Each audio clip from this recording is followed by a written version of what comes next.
Gypsy Rose Blanchard was born on July 27, 1991, and spent the first part of her childhood in Louisiana.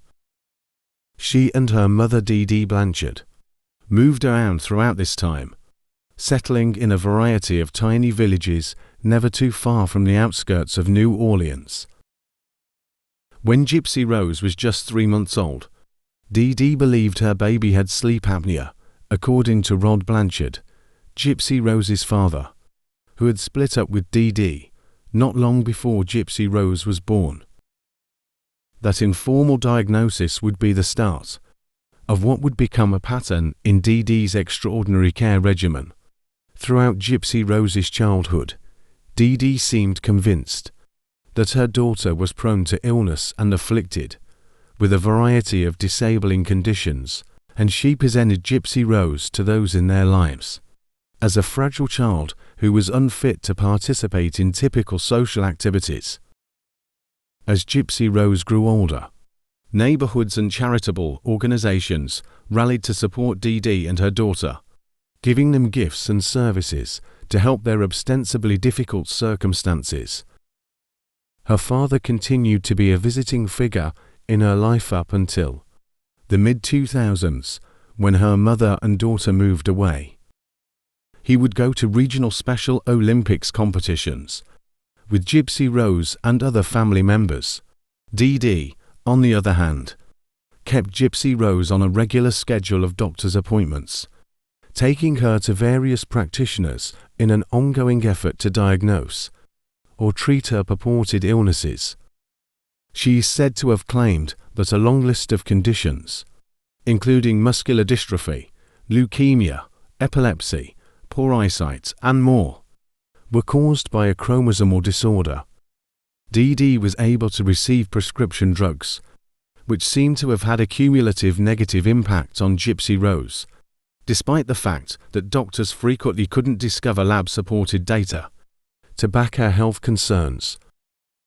The combined effects of her epilepsy medication and the removal of her salivary glands, a procedure Dee Dee apparently maintained was essential to stop her daughter from drooling, caused several of her teeth to rot or fall out while she was still a kid. Later, Gypsy Rose said that Dee Dee had purposefully triggered the drooling reflex by applying a topical anesthetic to Gypsy Rose's gums to convince medical professionals that she required treatment. In any case, it wasn't a unique occurrence. Gypsy Rose's mother pulled her out of school to keep her at home during her primary school years, and surgeries, medications, and clinical visits were regular throughout Gypsy Rose's youth. Her family feels that Dee Dee was enough familiar with clinical culture throughout her early adult years as a nurse's aide to direct medical professionals and personnel towards certain objectives. For Gypsy Rose, by the time Hurricane Katrina struck New Orleans in 2005, the opportunity had presented itself for her to tell Gypsy Rose's doctors in their New Missouri residence that Gypsy Rose's medical records had been lost in the ensuing flood, a claim that was later disproved through court discovery. Following Dee Dee's murder, Dee Dee's only recorded criminal history involved non-violent offenses like writing bad checks, even though her family accused her of abuses occurring before Gypsy Rose was born. Gypsy Rose, however, claimed that physical violence was a constant threat in their home because Dee Dee had allegedly smashed Gypsy Rose's computer with a hammer during one of her earlier attempts to contact a man. Dee Dee reportedly tied Gypsy Rose to a bed for 2 weeks following the incident and threatened to break her hands with a hammer if Gypsy Rose made a similar attempt in the future.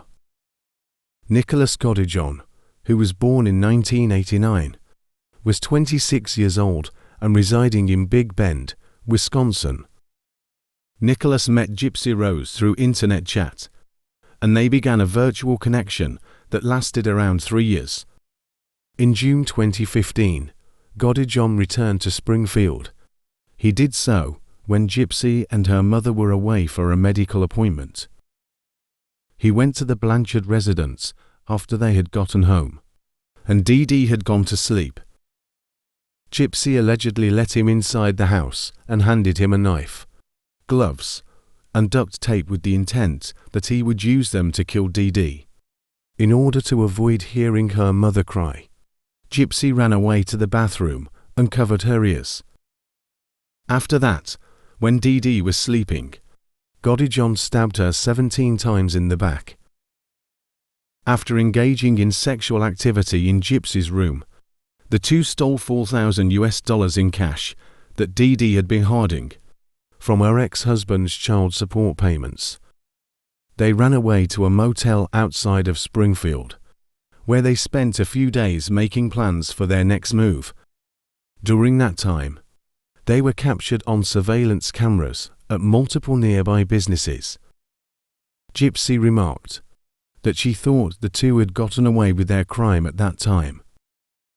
To avoid being discovered with it, they mailed the murder weapon back to Godijon's house in Wisconsin, where they then rode a bus. Gypsy was wearing a blonde wig and was able to walk by herself, according to several onlookers who spotted the two as they made their way to the Greyhound station. The Blanchards' pals sensed something was off after seeing a troubling Facebook status posted on Dee Dee's account. Several of the friends and neighbors visited the residence after calling but receiving no response. Although the friends and neighbors were aware that the two frequently traveled on unexpected medical excursions, they observed Dee Dee's customized automobile remaining in the driveway, ruling out the possibility of a surprise trip. It was challenging to see inside in the dim light, due to protective film on the windows.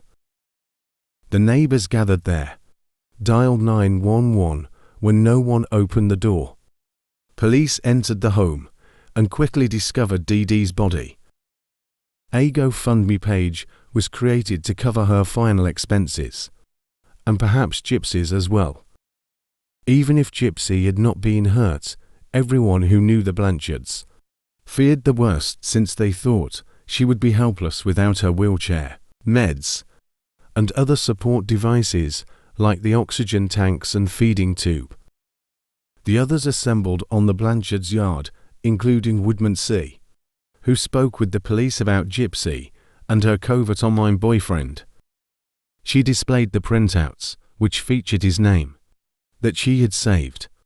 Using that information, the authorities requested Facebook track the IP address that posted to Dee Dee's account. It turned out to be in Wisconsin, and the following day, Waukesha County Police conducted a raid at the Godijon's Big Bend residence. He and Gypsy both turned themselves in and were detained on suspicion of murder and felony armed criminal behavior. Back in Springfield, where she and Godijon were shortly extradited and imprisoned on a $1 million bond, the news that Gypsy was safe was received with relief. The media in Springfield soon reported the truth of the Blanchards' lives. Gypsy had never been ill and had always been able to walk, but her mother had forced her to pretend otherwise, using physical abuse to control her. As soon as Dee Dee's treatment of Gypsy was made public, sympathy for her as a murder victim quickly switched to her daughter as a long-term victim of child abuse. After obtaining Gypsy's medical records from Louisiana, her attorney was able to negotiate a plea deal to second-degree murder on her behalf. Gypsy had been so malnourished up to this point that, according to her attorney, she gained 14 pounds during the year she spent in the county jail. She complied with the plea bargain deal and received a 10-year prison term in July 2015.